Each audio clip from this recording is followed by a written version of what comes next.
ja loeme teile siis selle viimase luuletuse ka veel ära, mis meil töökohaga seoses on tulnud. Seoses töökohaga on tulnud meelde.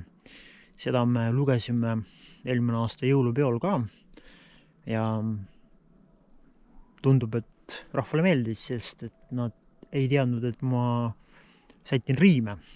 Pärast küsiti, et oi, et kuule, päris normaalne oli. Ma ütlesin, no jah, eks ma siin vaikselt kirjutan jah sahtlisse, ise tegin nalja. Aga luuletus siis ise selline. Pealkiri peaks olema taas. Tere tulemast taas. Jätkuvalt oleme Konsumis tööl 2 jalaga maas. Konsumi lillepood hetkel nii kui üks kaunis roheline oaas. Kütitee ääres siis praegu juba raagus laas ja lumigi maha on sadanud taas. Lisaks lumele ilm on meil külm, seetõttu jäälilledega kattunud on klaas. Nii et sellised riimid teile.